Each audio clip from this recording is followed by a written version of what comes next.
Alan Page didn't just dominate the NFL, he turned the entire sport upside down. On Sundays, he crushed offensive lines and became the first defensive player in history to win MVP. Then, while legends faded, Page rewrote destiny again, becoming a Supreme Court justice. They called it impossible, mastering football's trenches and the law's highest halls. But the truth is even stranger. There will never be another Alan Page, and what he accomplished changed what we believe is possible for any athlete, any scholar, any person.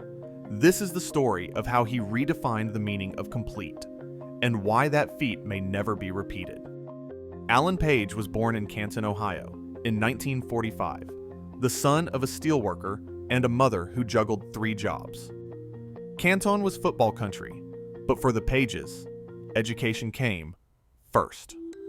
Even as a boy, Alan was drawn to the power of law. In 1954, he read about the Supreme Court's Brown versus Board of Education decision. 8 years old, sitting at the kitchen table, he realized that law could change the world. That idea stuck.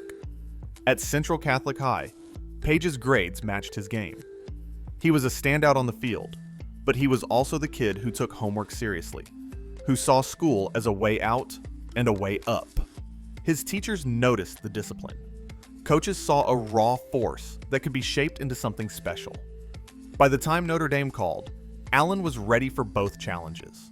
Notre Dame in the early 1960s was a proving ground for legends. Page arrived in 1963, a 6'4" freshman with a quick first step and a mind for the details. He majored in political science, aiming for law school even as he earned a starting spot on the Fighting Irish defensive line. Balancing books and football, he built habits that would last a lifetime. Early mornings in the classroom, afternoons in the weight room, evenings with a playbook or a stack of readings. There was no shortcut, no secret, just work. By 1966, Page was the anchor of a defense that allowed fewer than a touchdown per game. Notre Dame finished that season undefeated, a national championship sealed with a 51-0 rout of USC in Los Angeles.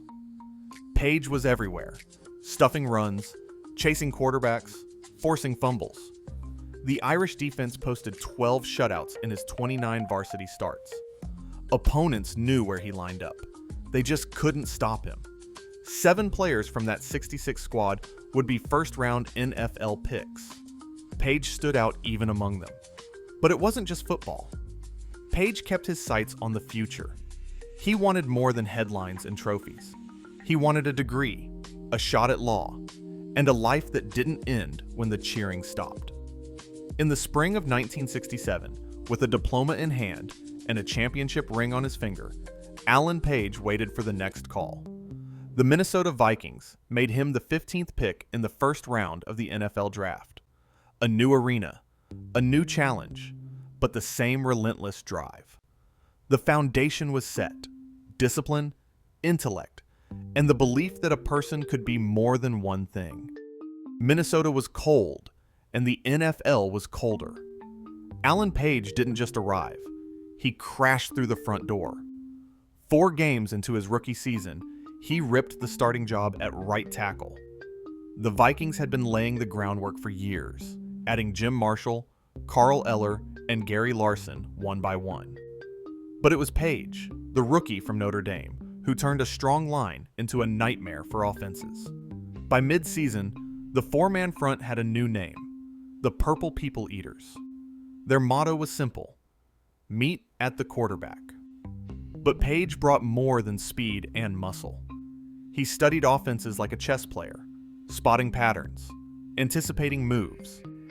In 1967, while most rookies tried to keep up, he led the team in sacks and fumble recoveries. Quarterbacks started dreading Sundays in Minnesota. The Vikings' defense, once ordinary, began to look menacing.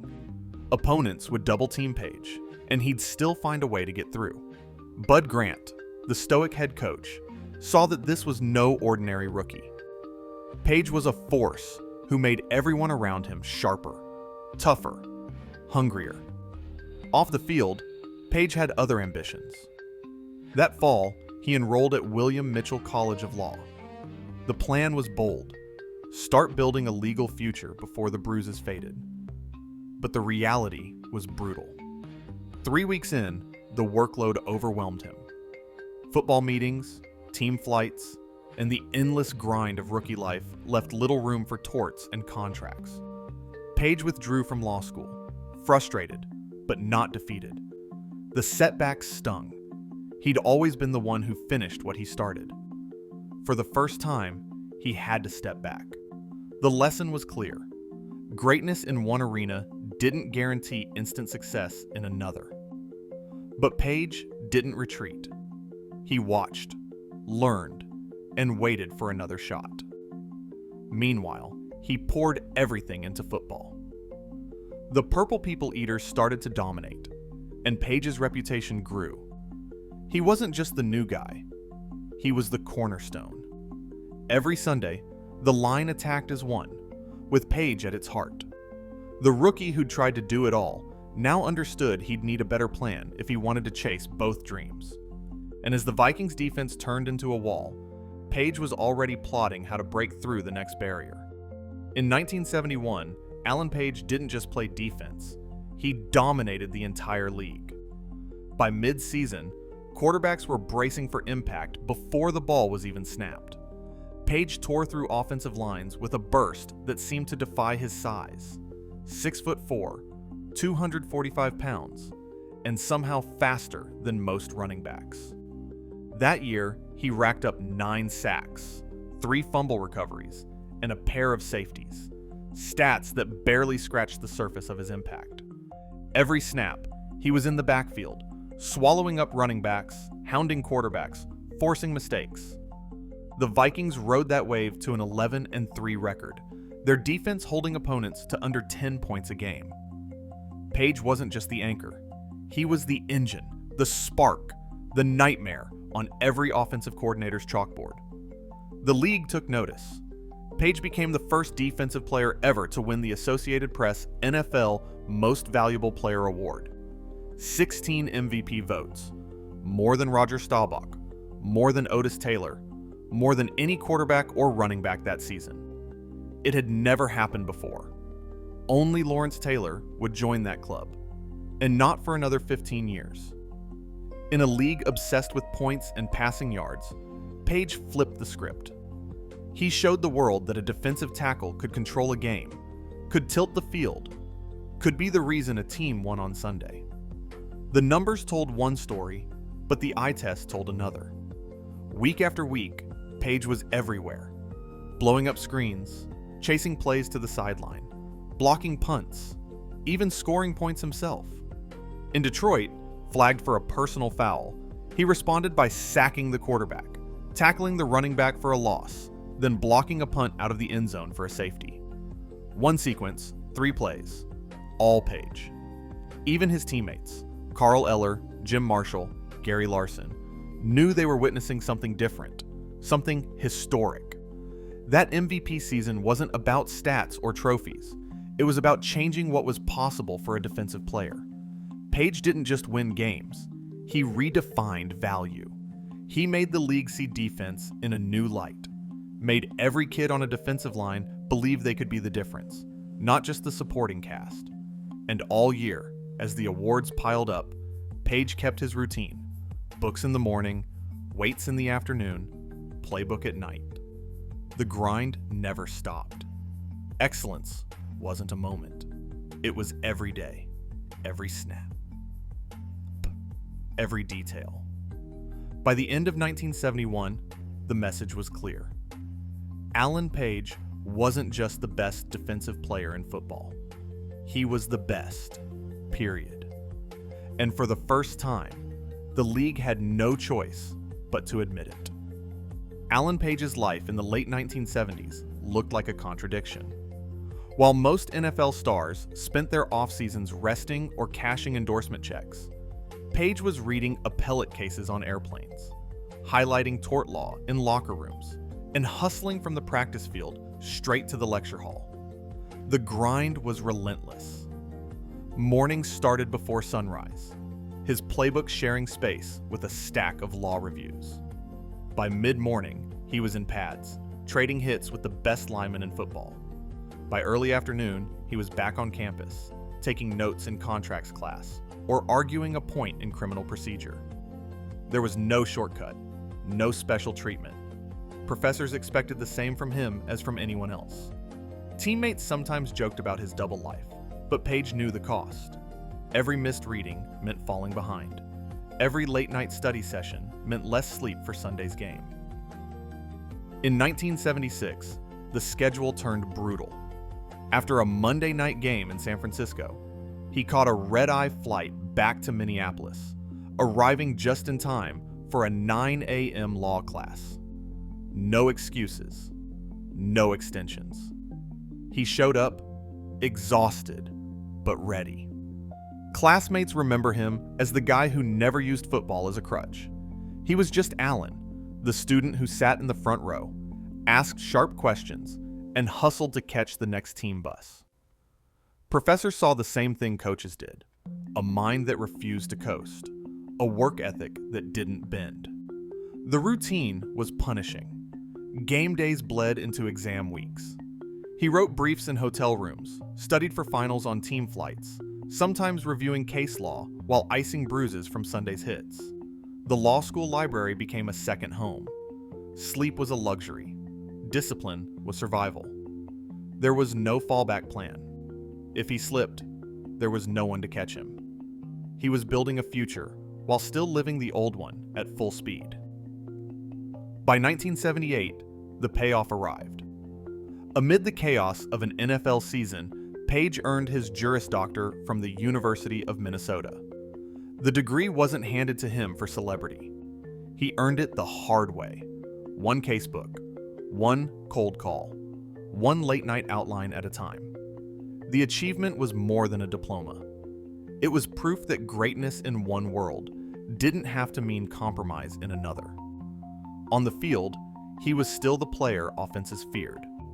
In the classroom, he was the student professors respected. Every day was a test of discipline, and Alan Page never stopped showing up. 4 Super Bowls, 0 rings. For a decade, Alan Page chased the one thing his resume couldn't buy: a championship. The Vikings kept knocking. 1969, 1973, 1976, but every time, the door slammed shut. Kansas City, Miami, Pittsburgh, Oakland. Each loss cut deeper than the last. Page played his best ball on the biggest stage, throwing his body into the scrum, dragging down quarterbacks, plugging holes, fighting for an inch. But football's cruel math doesn't care about effort. 4 times, the confetti fell for someone else. By 1978, the grind was starting to show. Page had trimmed down to 222 pounds, running marathons with Diane, trading bulk for endurance, chasing longevity instead of size. Bud Grant wanted the old Alan back. He wanted the anchor, the wall, the man offenses couldn't move. Page wouldn't budge. He believed in his way: health, speed, a new kind of strength. But the Vikings were aging. The defense wasn't what it was, and patience in the front office was running thin. 6 games into the season, Page had no sacks. The numbers didn't lie, but they didn't tell the whole story either. He was still in the film room first, still showing up for every snap, still the guy teammates looked to when things got ugly. But in the NFL, loyalty has an expiration date. On October 10, 1978, at 6:37 p.m., Page picked up the phone. Bud Grant was on the other end. 12 years, 4 Super Bowls, an MVP, and it ended in a 60-second call. "You're done," Grant said. "We're moving on." No press conference, no handshake, just a box of belongings dropped off at his front door by a teammate. The Minneapolis Star-Tribune headline said it all: "Vikings fire a legend. Wave Alan Page." Page was 33. The team was moving on. The city felt colder than ever. Diane watched him pace the living room. 4 kids asleep down the hall. Law degree on the wall, but no job, no plan. "After 12 years, they fired me over the phone," Page told a reporter. That hurt a little bit. The NFL doesn't do sentiment. Chicago picked him up for $100, $100 for a Hall of Famer. That's what a legend's worth when the numbers slip. But Page wasn't finished. Not by a long shot. Chicago didn't just offer Alan Page a second act. It handed him a spotlight and dared him to step back in. He was 33, written off, picked up for $100. That's what a Hall of Fame career was worth to the league. But Page had more to prove. In his first 10 games with the Bears, he racked up 11.5 sacks, more than any player on the roster, more than most linemen half his age. The old burst was still there. Quarterbacks still ducked when they saw number 82 coming. He wasn't just filling space, he was changing games. In 1979, he passed the Minnesota bar exam, finally turning his law degree into a license to practice. It took discipline, late nights, and the same relentless drive that made him a legend on Sundays. On the field, Chicago's defense climbed from 22nd to 12th in the league the year he arrived. Page was the anchor, the veteran voice in the huddle, the guy who set the tone in the weight room and the film session. Young Bears defenders watched him work and learned what it meant to last. In 4 seasons with Chicago, he started every game, blocked a dozen kicks, and led the team in sacks twice. Even as his body changed, as he ran marathons and played at 225 pounds, the production never stopped. He played his final NFL snap at age 36, still chasing quarterbacks, still refusing to fade quietly. But the story didn't end at the whistle. In 1979, Page joined Lindquist and Venom, a respected Minneapolis law firm. He traded shoulder pads for legal briefs, but the approach stayed the same. Prepare harder, think faster, never settle. Clients saw the same focus that had defined him on the field. Colleagues respected the way he listened, the way he argued, the way he carried himself. Then came the next leap. In 1992, Page ran for a seat on the Minnesota Supreme Court. He wasn't appointed. He was elected by the people after a legal fight to get his name on the ballot. He became the first African American to sit on the state's highest bench. His swearing in wasn't just a personal milestone. It was a signal that the boundaries he'd smashed on the field could be broken in the courtroom too. From Canton to Chicago, from sacks to statutes, Page made history in 2 worlds that rarely meet. And every step of the way, he did it on his own terms. In 1971, Alan Page became the first defensive player in NFL history to win the league's Most Valuable Player award, a feat unmatched for over 4 decades.